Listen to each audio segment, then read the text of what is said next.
Une médecine sans médecin, sûrement pas. Au besoin que le médecin s'inclue dans un monde moderne et s'approprie toutes les nouvelles technologies, oui, mais ce qu'il a d'ailleurs fait de tout temps. Mais une médecine sans médecin, nous disons non. L'avenir est quand même quelque part à un temps privilégié dans lequel l'acteur usager de santé ou patient et l'acteur professionnel vont se rencontrer et vont ensemble prendre des décisions.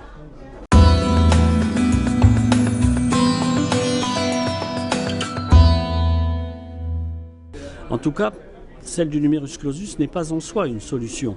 Par contre, pour agir dans les territoires, oui, il y a beaucoup de choses qui peuvent être faites dans les études en les professionnalisant, dans les parcours post-universitaires en permettant à de jeunes professionnels de faire des parcours de territoire et dans un plan de revitalisation des territoires qui permettent de redonner de la vie dans ces territoires et on ne parlera plus de désert.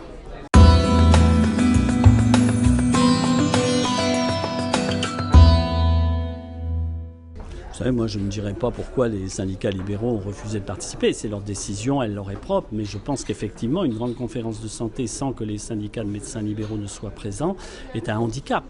C'est un handicap pour la réflexion et que nous avions, nous, appelé de nos voeux que le travail de rapprochement puisse se faire. Ceci dit, aujourd'hui, une grande conférence de santé va se tenir. Elle va proposer un certain nombre d'orientations, peut-être de décisions, nous n'en savons rien aujourd'hui, mais en tout cas, elle n'est pas une fin en soi, pas plus que la loi de santé n'en était une.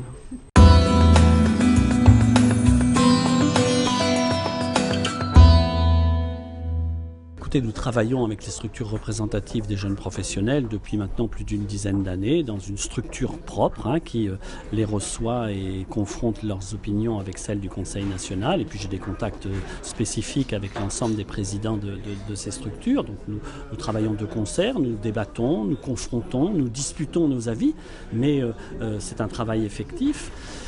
Et on est d'accord pour dire que s'il n'y a pas de professionnalisation des études et d'immersion profonde des étudiants dans l'environnement du monde de la santé et dans l'activité diversifiée qu'il y a dans le monde de la santé, toute réforme est en échec et c'est ce que nous avions dit de la loi de santé puisqu'elle ne comportait pas de volet réforme de la formation.